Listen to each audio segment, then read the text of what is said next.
Hello everyone, and welcome to the Starseed Dragon channel. I know this is a 6-card pull, but this is our new perspective for the day. Spirit made that 7th card come out. We're taking it. Why not? This is our learning experience for our exercises, right? And okay. And so we're exercising, right? So we get an extra card today. We are using the beautiful and gorgeous, one of my new favorites, Tarot of Dragons. And let's see what we got here. We got the 6 of Wands, Death, the 6 of Pentacles, interesting, 9 of Wands, Knight of Cups, the 4 of Cups, and the 3 of Cups. Very interesting. So we have here wands, which are a fire element, speaking to passion, creativity, boldness, right?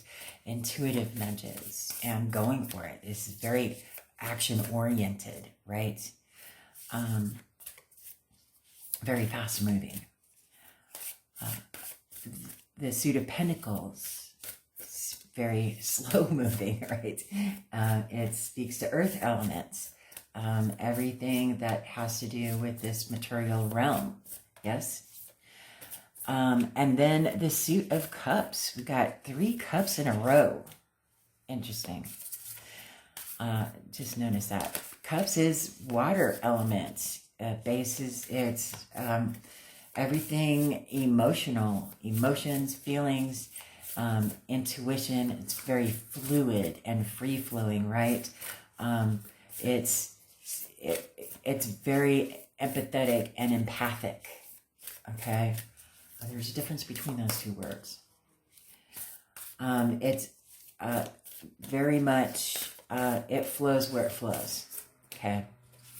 And as the fluid suit, the fluid element, it can freely flow between realms, right? So that's water for you, right? It's very emotional, very heart and soul based, right? So here we go. We've got death is the major arcana that we have in the suit. We only have one major arcana today. And major arcana is situations and events that are very noticeable. They will not go unacknowledged, and they're significant in our lives, right? So starting off with the 6 of Wands, the 6 of Wands speaks to victory, right? Triumph of getting over or through or overcoming the change and or challenge of the number 5, right? 6s are about home and about victory and fairness and equality and comfort and recognition, right? You know, reciprocity, that equal give and take.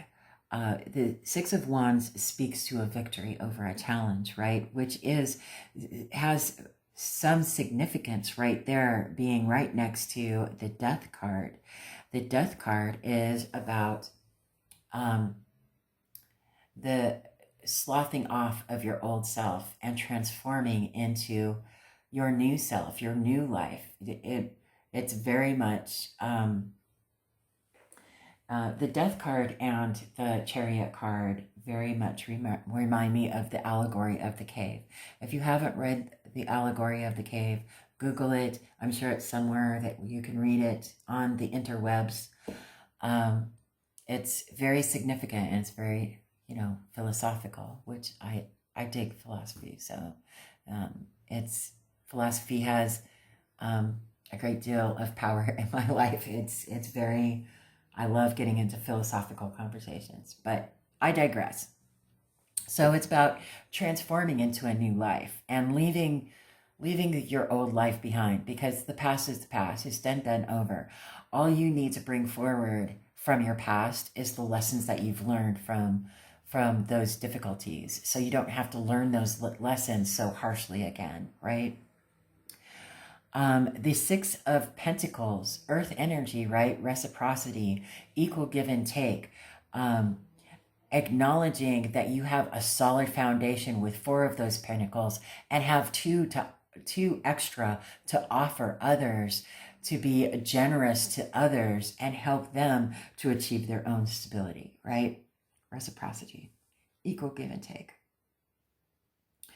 So the Nine of Wands is also known as the wounded warrior, right?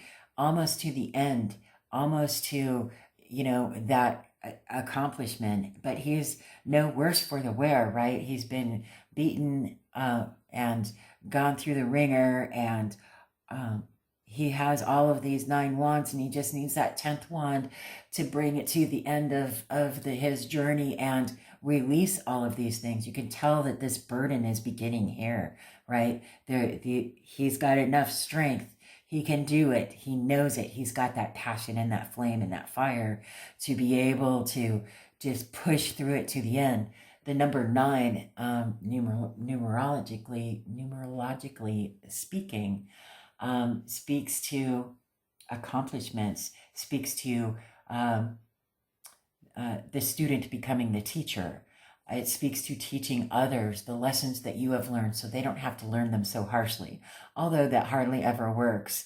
My mother and my grandmother tried teaching me lessons, and there are a lot of lessons that I had to learn the hard way anyway, right? It's just human nature, right? It's looking back on your life going, oh man, my parents told me about that, and I don't know why I didn't listen, but here I am now learning the same lesson that they told me that I was going to learn it the hard way, and I chose to do it the hard way anyway because I didn't think they knew what they were talking about, right? But now you know. And now going through, trying to tell your kids, trying to ward them off of having to learn that lesson the hard way like you did, they're going to learn that lesson the hard way, regardless of what you say, right? It's just human nature. So, I mean, that's what the number 9 is about teaching and trying to inspire others so that they don't have to learn things so harshly as you did, right?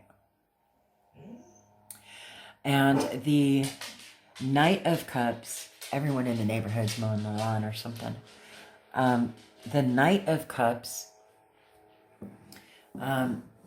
speaks to, he's delivering a message of love, right? He's delivering an emotional, loving message, right? And you're probably going to feel it, right?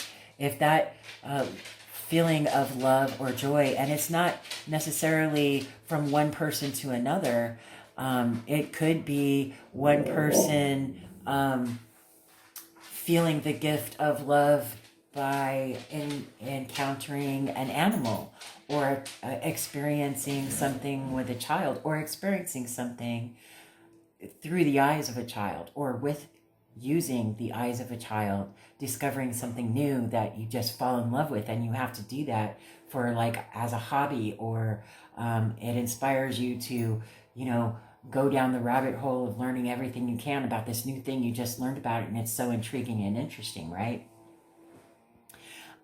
That's that message, right? A message of love that inspires you emotionally.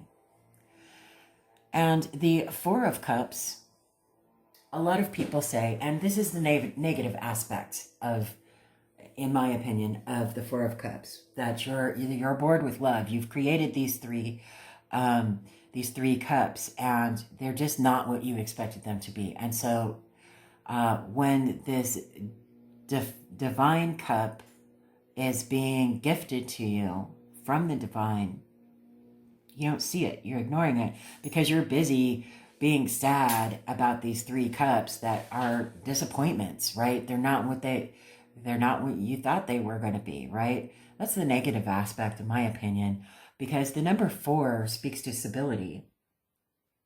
And in my opinion, the Four of Cups speaks to me.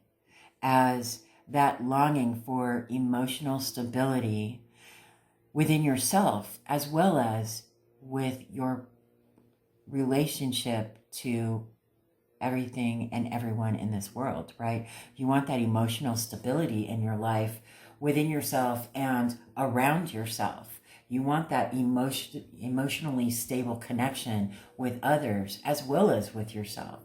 You want that, if you love somebody, you don't want that love to be one-sided, which, you know, speaking from a lifelong professional of one-sided love, you know, it's disappointing when you don't receive that love back that you have for that other person or thing, right? So that's what the Four of Cups speaks to me, is that longing and that needing and seeking for stability, emotional stability in your relationship with yourself and others, right?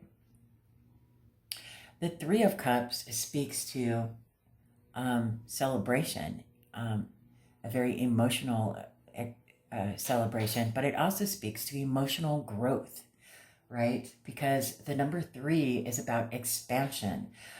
You've created that balance with the number 2, right? Because 2s are about balance.